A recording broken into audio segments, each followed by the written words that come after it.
Hey, co-reporters, welcome back to my channel. We've got a very special guest back on our channel, you guys, and his name is Dmitry Shaknovich from the YouTube channel D Shak Law. Dmitry, first of all, I really enjoyed filming the last collaboration we did together. That was really incredible, and I love the response that we got. So thank you again for coming back.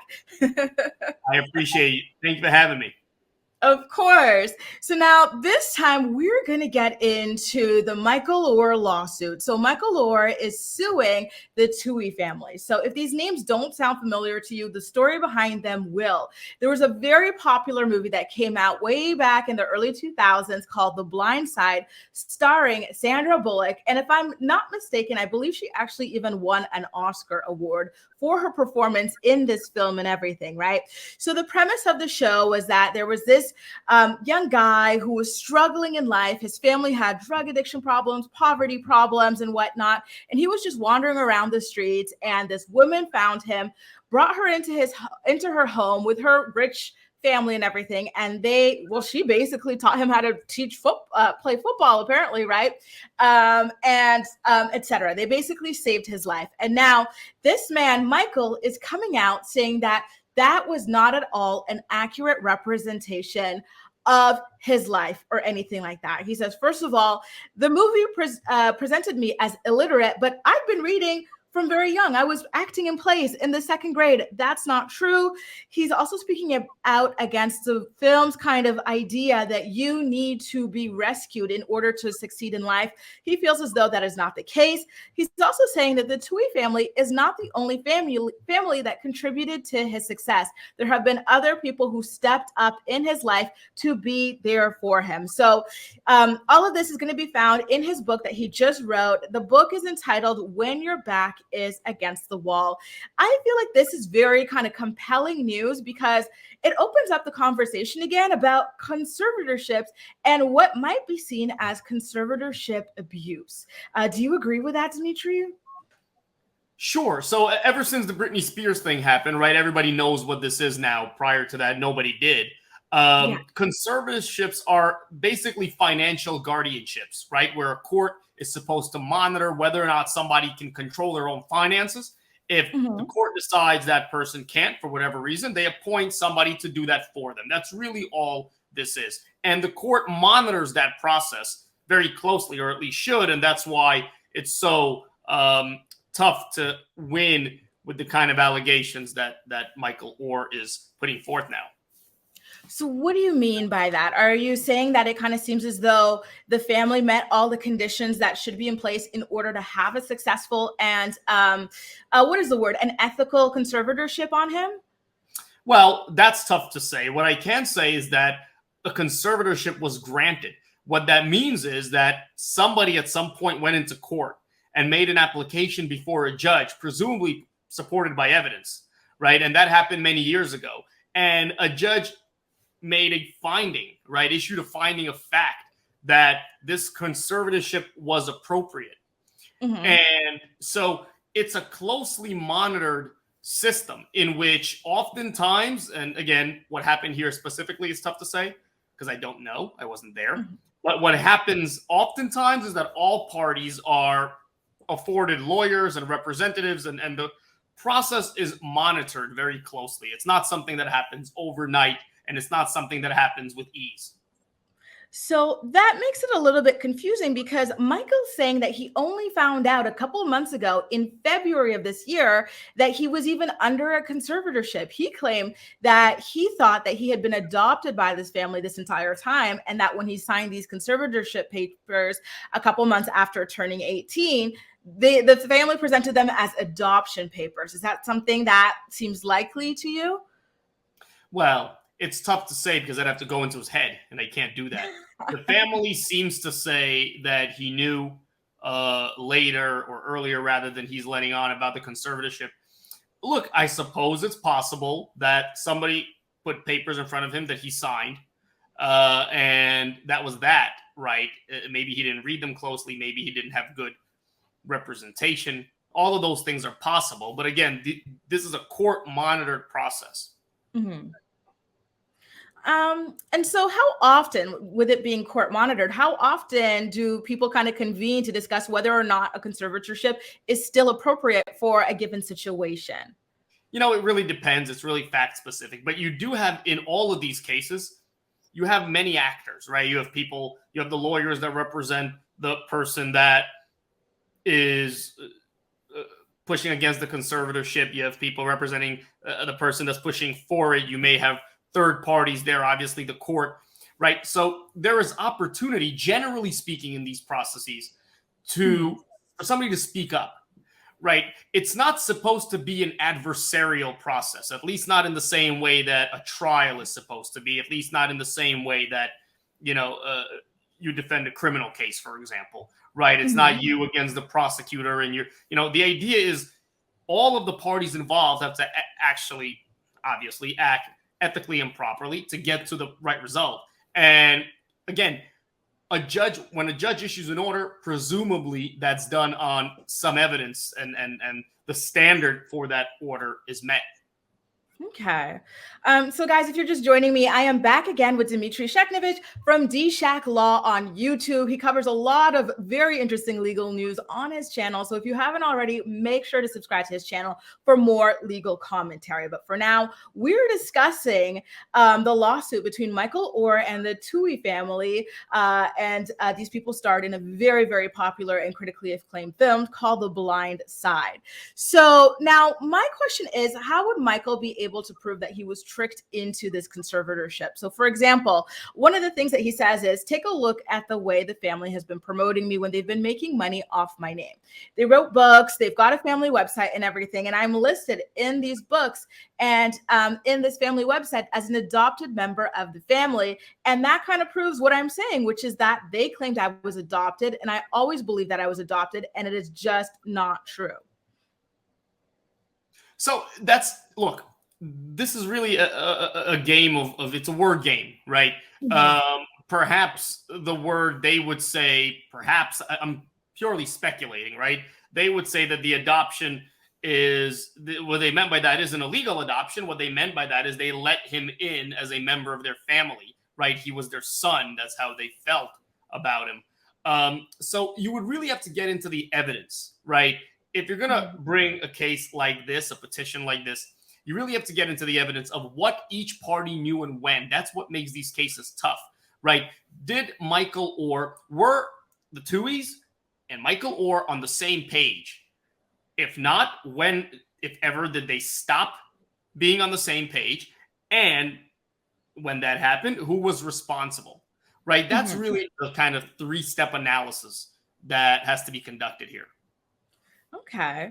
And so now, I don't know too much about conservatorships, but the only things I know are from the Britney Spears case. Okay. And so one thing I learned in the Britney Spears case was that a conservatorship can control your reproductive rights and your ability to get married or not. So Michael Oher has been married for a couple of years now. I remember seeing his wedding spread in People magazine. So is this something that he would have had to go to the conservatorship for in order to have permission to get married? He's got children. Is that another thing as well, or is it kind of conservatorship dependent? So that's exactly right. Every state is different, right? And every process is different. There are different kinds of conservatorships. Some places call them guardianships, right? Depending on the required level of involvement of the conservatorship, it depends on what he would need their approval for. In some places here in New York, for example, they have a guardian for the personal, they have a guardian for the financial, right? It's different sometimes, and it's really, really fact dependent. Okay. And so now when you kind of look at his situation, he seems to be of sound mind and everything like that. So what kind of reason do you think that the family can kind of push towards a judge for why this man would be under a conservatorship at this age? And also, even at the age of 18, why do you think they needed a conservatorship over him? Is that something that happens if you're unable to adopt someone, that you sometimes go for this route instead? Is that sort of normal? Well, adoption is different than conservatorship. Those are two different things. And depending on where you are and the laws that apply, you may be eligible for one rather than the other, right? Adoption seeks to make the person being adopted a member of the family, right? Conservatorship is simply a process by which one is appointed a guardian of the finances of the other, right? It's very different. So it depends really on what they sought to have happen, right? And if and when they did seek a conservatorship, again, it would depend on why they were seeking it and what evidence was provided. If there was somebody appointed to represent Michael, or was that person in agreement? Was that person objecting? Right? All of these things matter. Yeah. I'm just having a really difficult time trying to understand how he would not know up until this age, because it's not like he's, 21, 22, 23. He's like in his 40s right now. So it's really crazy to me that he would not have known that, right? Or that it wouldn't have impacted his life, such as marriage, children, and spending money. For example, he says that the family is the one that reached out to production companies in order to get the film made. Apparently, they made money from it, but he did not make any kind of money like that. I could see. But when it comes to spending his own money, did the family have a say over that? And he was not aware? What was happening here? Because it is kind of really difficult to get my mind around how this went on for so long, without him realizing it before a couple of months ago. So that depends on the terms of the conservatorship, right? When this conservatorship was granted, conservatorships aren't blanket pieces of paper, right? The devil's in the details. A conservatorship really depends on the terms, right? What has to be done and where, what he can do with or without their consent, right? And again, what's important is to identify who was representing each side, because if there was somebody appointed to represent Michael Oher, then that changes the game a bit, right? Because if he had counsel representation, that will deem his decisions informed, perhaps, and that's different. Okay. And so, for example, if he did not have anyone representing him, would that give him a better shot at winning this lawsuit? Presumably, right? Unless he claimed that he didn't think he needed one, right? Or something of that sort. And then there will be a question of whether or not he was informed as to that decision, right? So a judge will have to jump through some hoops to figure this one out. Assuming the analysis is to be conducted the way I'm presenting it, which it may not be, depending on what the facts are. Okay. So now the family has spoken out, and they're claiming, like you mentioned earlier, that Michael was aware of the conservatorship sooner than he is letting on to the public. And they've also said, listen, Michael, if you want to terminate this conservatorship, we can go ahead and terminate it, which would solve one part of the problem. But the other part of the problem is that Michael is claiming that he was not at all paid for this film that was made about him. Everybody else was paid, but not him. So how would the judge go about sort of figuring out that sort of the situation? So again, you start with the terms of the conservatorship. You see what the Tuohys were obligated to do, right, as being the conservators here. And beyond that, right, it will eventually become a fraud case, right? That's really what this is, right? He's claimed that they lied to steal his money. And that's really the crux of the allegations. But you start from the conservatorship because that seems to be the governing legal mechanism in play here.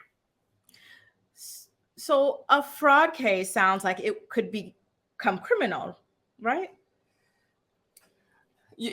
Fraud is one of those words that can mean a whole lot of things. It will depend here. In order for cases like this to become criminal, you really need a high standard to be met. And again, for a conservatorship, right, you need court involvement. You need court approval. So this isn't something that they just did on their own, right?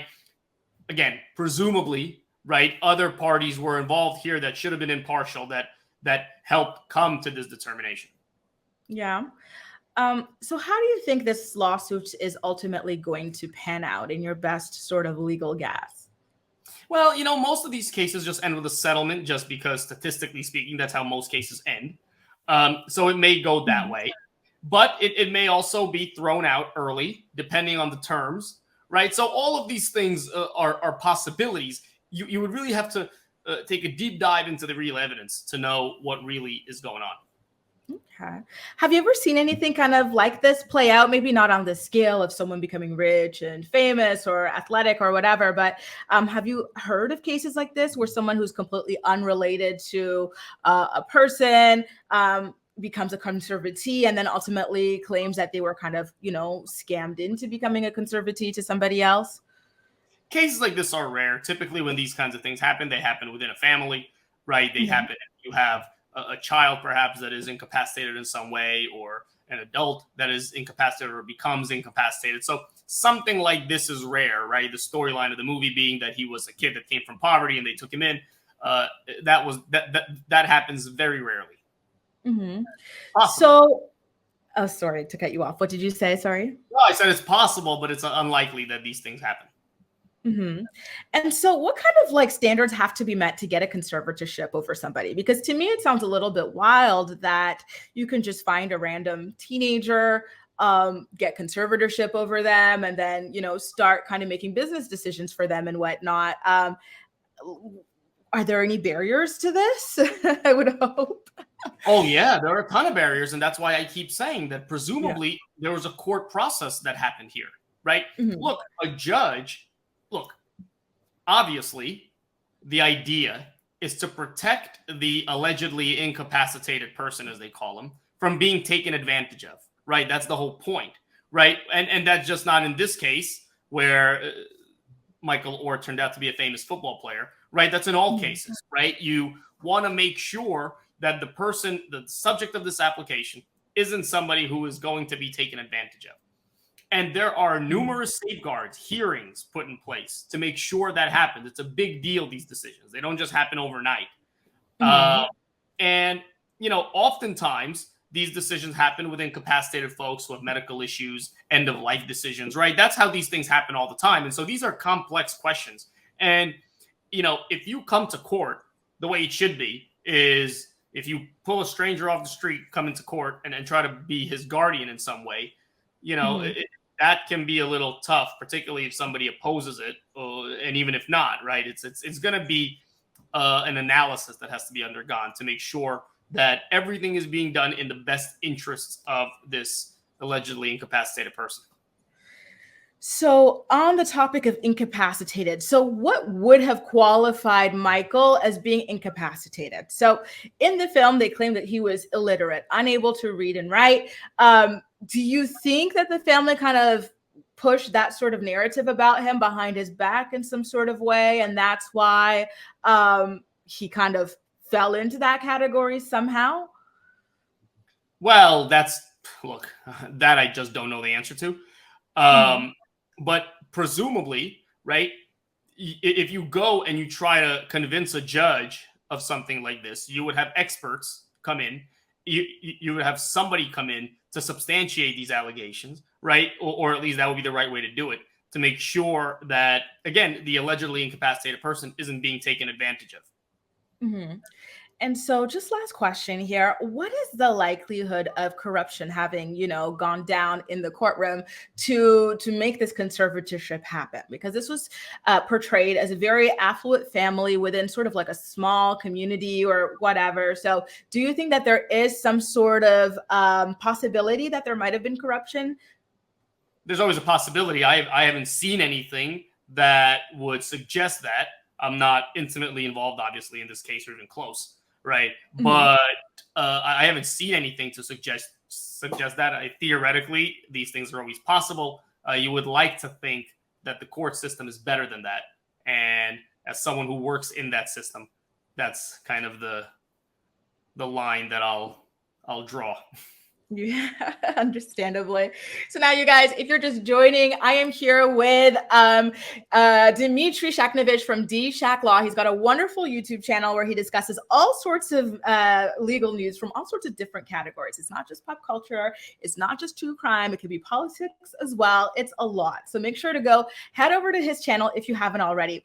Now, Dmitry, I asked you earlier, in your expert legal opinion, how you think this is going to turn out, but now, what do you think really happened? Like, was there an agreement potentially that, to this conservatorship and then somebody had a change of heart? Like, what do you think really happened when you kind of parse through all the information coming from both sides? All we know now is that Michael Oher thinks he was defrauded. That's what we know now. Mhm. When that belief developed, it's hard to say. I know he played in the NFL for a long time. You never know who and what impacted this decision. But it's important to run only with the facts here. The facts are that, at this point, he seems to think that he was wrong. And the details as to why he thinks that should be flushed out and presumably will in court. Mm-hmm. Okay, I like that. Thank you. You know, that's what I love about having Dimitri on the channel is that he always keeps me focused on the facts. I'm always here, there, everywhere. He's like, no, facts, facts, facts. So thank you for that.